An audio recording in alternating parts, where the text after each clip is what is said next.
না, এদেরকে শূন্য করতে হবে, এদেরকে লাজে গোবরে করতে হবে, আর তাই জন্য লড়াই করতে হবে। শত্রুকে ক্ষুদ্র মানলে চলবে না।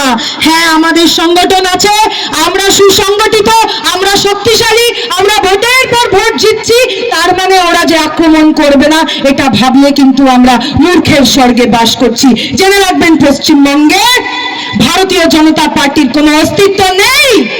তারা যতটুকু অক্সিজেন পায় আমাদের জন্য পায়, তারা যতটুকু অক্সিজেন পায় আমাদের জন্য পায়। এই অক্সিজেন আমরা তাদের দেব না, দেব না, দেব না। দিদির উন্নয়নে আমরা শরিক হব, আমরা লড়াই করব, আমরা সংগ্রাম করব। কারণ প্রতিবাদে সরব হয়েছিল কলকাতার রাজপথ গতকালে। আমি অভিভূত, আমি শক এত লোক দেখে। কাল কলকাতায় ওই 10.5 কিলোমিটার দিদির সাথে পায়ে পা মিলিয়ে এতজন লোক হেঁটেছিল।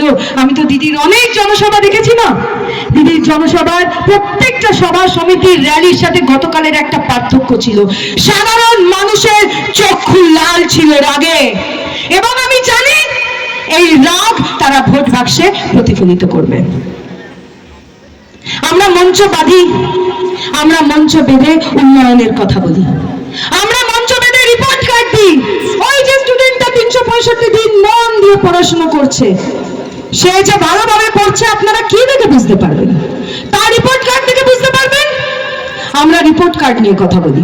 পাড়ায় পাড়ায় উন্নয়নের পাঁচালি চলছে, কি মাইক ধরে আর পরপর বলবো লক্ষ্মীর ভান্ডার, রূপশ্রী, কন্যাশ্রী, আপনারা প্রত্যেকেই জানেন।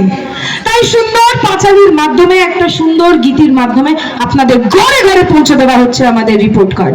কারণ আমরা তো ভাই ভারতীয় জনতা পার্টি নয়, আমাদের হাতে অস্ত্র নেই, তরোয়াল নেই, ইডি নেই, সিবিআই নেই, কারিগরি ক্ষমতা নেই, কারিগরি টাকা নেই। আমাদের হাতে অস্ত্র একটাই, মমতা বন্দ্যোপাধ্যায়ের উন্নয়ন। আমাদের অস্ত্রের নাম স্টুডেন্টস ক্রেডিট কার্ড, আমাদের অস্ত্রের নাম লক্ষ্মীর ভান্ডার, কন্যাশ্রী, রূপশ্রী, যুবশ্রী সহ প্রায় 70টা প্রকল্প। আমার কর্মীদের আমি বলবো যে একেবারে তটস্থ করে নিন প্রকল্পগুলিকে, আর কিছু করতে হবে না, শুধু মানুষের কাছে পৌঁছে দিন যে মা প্রতিদিন নিঃশব্দে পশ্চিমবঙ্গ সরকার, মা মাটি মানুষের সরকার, আপনার জীবনকে কি করে প্রভাবিত করছে, ভালোভাবে কি করে পরিচালিত করছে। লক্ষ্মীর ভান্ডার যারা পায়, ভারতীয় জনতা পার্টির যে কিটগুলো এদিক ওদিক লুকিয়ে আছো, শুনে নাও কান খুলে। তোমরা বলেছো লক্ষ্মীর ভান্ডার যারা পায় তারা ভিখারি। আমি বলে রাখি, লক্ষ্মীর ভান্ডার পেয়ে যেই গরিব ঘরের মার মুখে হাসিটা ফোটে, সেই হাসি উপলব্ধি করবার ক্ষমতা দিল্লিতে বসে থাকা সাইনজনের মধ্যে নেই। তোমরা বুঝতেও পারবে না।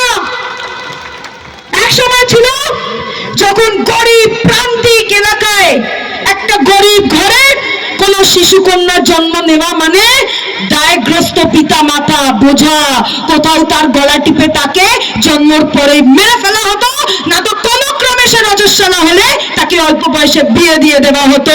তারপরে তার সন্তান প্রসব, ছোট্ট অল্প বয়সে সন্তান অসুস্থ, মা অসুস্থ, জীবন নিয়ে টানাটানি। কন্যাশ্রী দূর করে দিয়েছে। এই সমাজের যে সবচেয়ে বড় মন্দকে কন্যাশ্রী দূর করে দিয়েছে। আজ আমাদের পশ্চিমবঙ্গের কোন ঘরে কন্যা সন্তান জন্ম নেওয়া মানে সম্পদ আসা। তার জন্ম থেকে শুরু করে, তার পড়াশোনা থেকে শুরু করে, তার বিবাহ থেকে শুরু করে, তার হাত খরচা থেকে শুরু করে সবকিছু দিচ্ছে তার নাম মমতা বন্দ্যোপাধ্যায়। কোন দ্বিমত আছে তাতে? তো কাদের ভোট দেবেন না, একটাও ভোট দেবেন না। নিত্য নতুন ভিডিও দেখতে আমতা টিভি ফলো করে রাখুন।